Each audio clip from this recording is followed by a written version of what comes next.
익산의 국화축제, 잔치 비용을 더 늘리는 것이 분수에 맞는 일인가? 익산시가 편성한 내년 국화축제 예산은 12억 5천만 원입니다.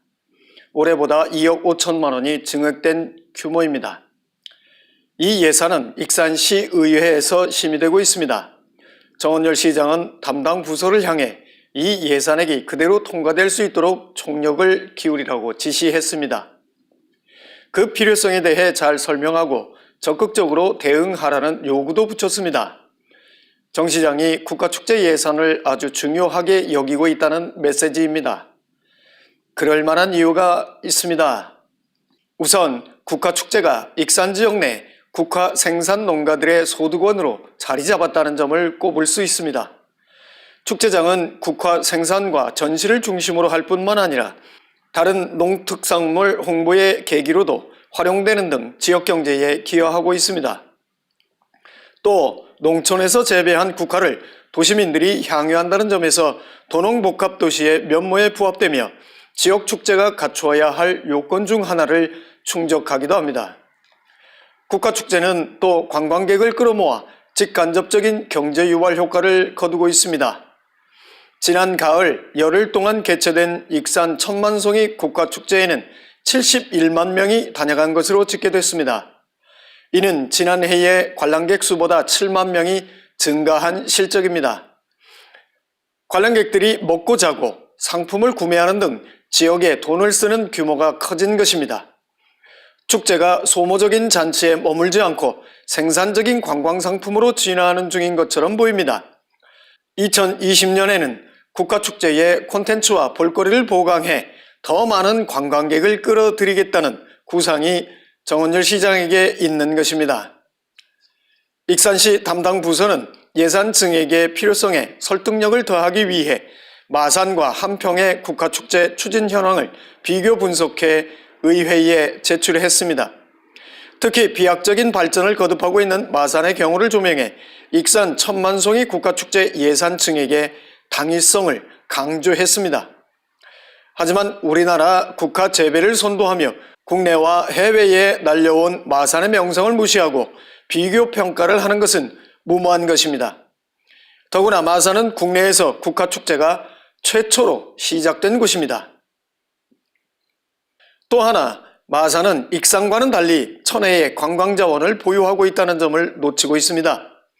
익산은 사면이 건물숲인 중앙체육공원에서 축제를 치르는 반면 마산은 짙푸른 바다를 마주하는 어시장과 뛰어난 풍광을 자랑하는 돌섬 등지에서 축제가 펼쳐집니다.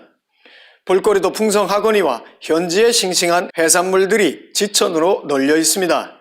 식당들은 저마다 맛집으로 유명합니다. 둔벙 하나도 귀한 익산은 비교 대상이 될 수 없습니다. 떠돌이 장돌림 식당들이 매년 식상한 음식을 파는 익산 천만송이 국화축제장이 마산의 비교나 될까요?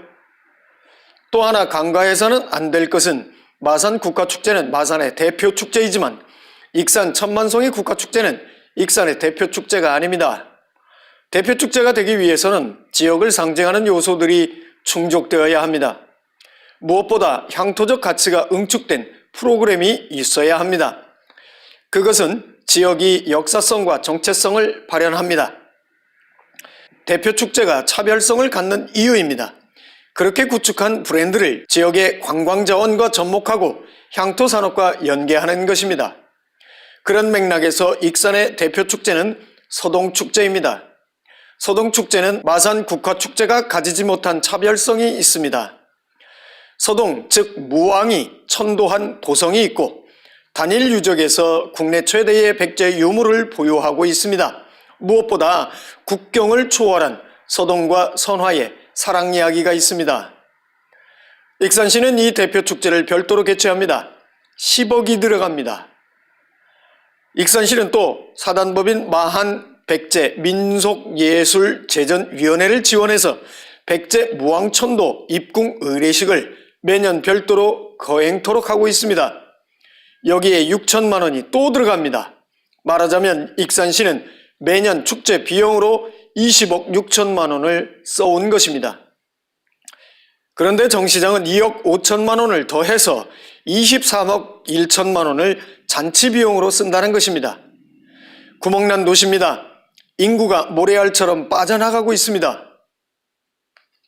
중앙정부에서 지원받는 교부금이 1천억가량 늘어난 지 3년이 되었지만 도시는 추락 일로에 있습니다. 국비도 점증적으로 늘었으며 내년 국비는 사상 최대인 7,152억 원을 지원받게 되었습니다. 하지만 예산 운용의 방향성이 바뀌지 않는다면 무슨 의미가 있겠습니까? 그동안 재정을 어떻게 운용했는지 전면적으로 재검토해봐야 할 국면입니다. 잔치를 벌이는데 23억이 넘는 돈을 쓰는 것이 분수에 맞는 것일까요? 축제를 단일화해서 비용을 대폭 줄이고 내실을 기해서 시너지 효과를 극대화하는 것이 건전한 재정 운영의 첫걸음이 아닐까요? 오늘의 칼럼이었습니다.